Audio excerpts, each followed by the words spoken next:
Assalamualaikum warahmatullahi wabarakatuh. Kami dari kelompok 4 yang beranggotakan saya sendiri, Septi Dulestari dengan NIM 101 200 238 dan saya Rizky Nurakiki NIM 101 200 235. Di sini kami akan mempresentasikan hasil kerja kelompok kami pada mata kuliah Fikih Muamalah.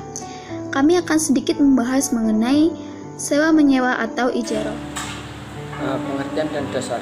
1. Pengertian. Ijarah berasal dari kata al-ajaru yang artinya ganti atau upah. Sedangkan secara istilah, ijarah artinya pemindahan hak guna atas suatu barang atau jasa dalam waktu tertentu, disertai dengan biaya sewa tanpa disertai dan perpindahan hak milik seseorang tersebut. 2. Dasar hukum ijarah. Ketentuan tentang ijarah telah terdapat di dalam Al-Quran, hadis, dan ijma' ulama antara lain yaitu sebagai berikut. Yang pertama, Al-Quran. Penjelasan tentang ijarah terdapat dalam Quran surat Al-Qasas ayat 26 yang artinya, salah seorang dari kedua wanita itu berkata, "Ya bapakku, ambillah ia sebagai orang yang bekerja pada kita, karena sesungguhnya orang yang paling baik yang kamu ambil untuk bekerja pada kita ialah orang yang kuat lagi dapat dipercaya." Quran surat Al-Qasas ayat 26. Ayat ini menceritakan perjalanan Nabi Musa alaihissalam bertemu dengan putri Nabi Ishak. Salah seorang putrinya meminta untuk menyewa tenaga Nabi Musa. Yang kedua adalah hadis. Ketentuan mengenai ijarah juga terdapat dalam hadis yang diriwayatkan oleh Ibnu Majah dari Ibnu Umar yang artinya, berikanlah upah pekerja sebelum keringatnya kering. Hadis riwayat Ibnu Majah. Penjelasan lain dari hadis riwayat Abdur Ar-Rasyaq dari Abu Hurairah dan Abu Sa'id Al-Khudri yang artinya, barang siapa mempekerjakan pekerja, beritahukanlah upahnya. Hadis riwayat Abdur Ar-Rasyaq. Yang ketiga adalah ijma'. Menurut umat Islam pada masa para sahabat sepakat bahwa ijarah diperbolehkan dikarenakan bermanfaat bagi manusia. Tidak hanya bermanfaat bagi sesama manusia, akan tetapi ia juga dibutuhkan karena termasuk ke dalam akad tolong-menolong. Pakar-pakar keilmuan seperti B. Rukun dan syarat ijarah. 1. Rukun ijarah. Menurut Hanafiyah, rukun ijarah hanya ada satu, yaitu ijab dan qabul, yaitu pernyataan antara orang yang menyewa dan yang menyewakan. Sedangkan menurut jumhur ulama, rukun ijarah ada 4, yaitu A. Akid atau orang yang berakal. Orang yang melakukan akad ijarah ada 2 orang, yaitu mujir dan mustajir. Orang yang melakukan akad ijarah disyaratkan mengetahui manfaat barang yang dijadikan akad sehingga tidak terjadi perselisihan. Untuk kedua belah pihak disyaratkan berkemampuan, yaitu keduanya harus berakal. Apabila salah seorang yang berakat itu gila atau anak kecil, maka belum bisa membedakan antara yang benar dan yang salah, maka akad tersebut tidak sah. B. Sigot, yaitu ungkapan para pelaku akad ijarah berupa ijab qabul yang merupakan permulaan penjelasan yang keluar dari salah seorang dari pelaku akad ijarah. C. Ujrah atau upah. Ujrah adalah suatu yang diberikan kepada mustajir atas jasa yang telah diberikan dan diambil manfaatnya oleh mujir. D. Manfaat.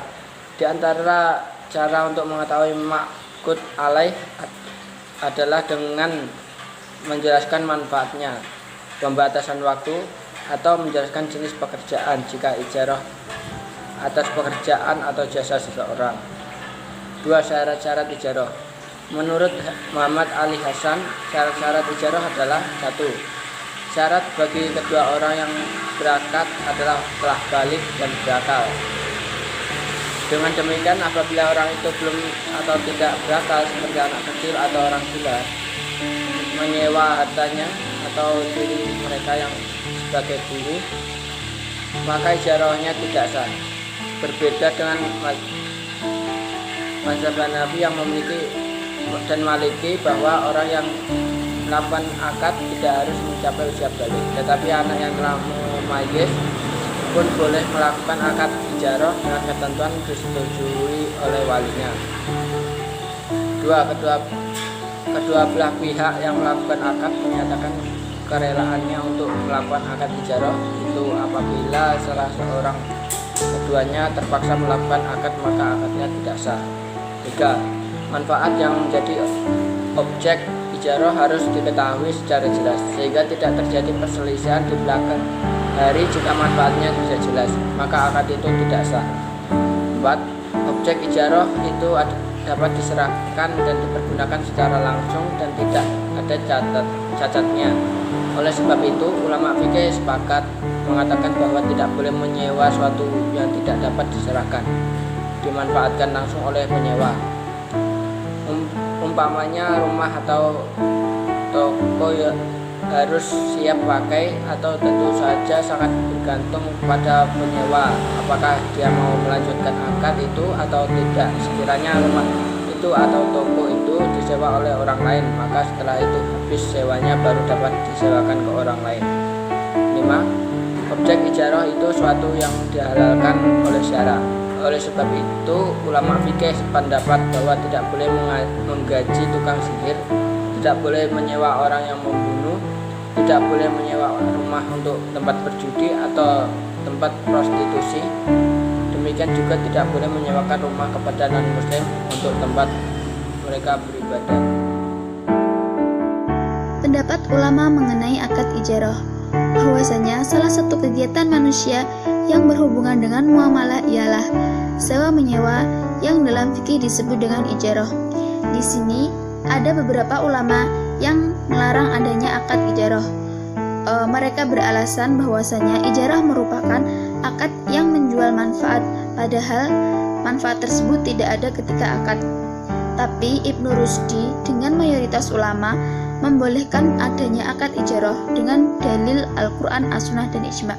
Dalam kitabnya, Ibnu Rusdi mengatakan bahwa sesungguhnya sewa menyewa itu diperbolehkan oleh seluruh fuqaha negeri besar dan fuqaha masa pertama. Al-ijarah merupakan akad pemindahan hak guna atas barang melalui pembayaran upah sewa tanpa diikuti pemindahan kepemilikan hak barang tersebut. Penerapan ijarah di masyarakat.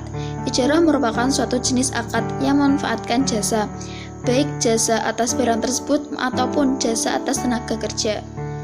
Nah, bagaimana penerapan ijarah di masyarakat? Sudah tidak asing lagi bagi kita semua bahwasanya sekarang di Indonesia tidak hanya bank konvensional saja yang beroperasi, melainkan sudah banyak sekali bank-bank syariah. Terus apa kaitannya bank syariah dengan ijarah? Di sini salah satu jasa perbankan syariah yang ditawarkan adalah jasa pembiayaan ijarah. Pembiayaan ini mempunyai konsep yang berbeda dengan kredit bank pada umumnya.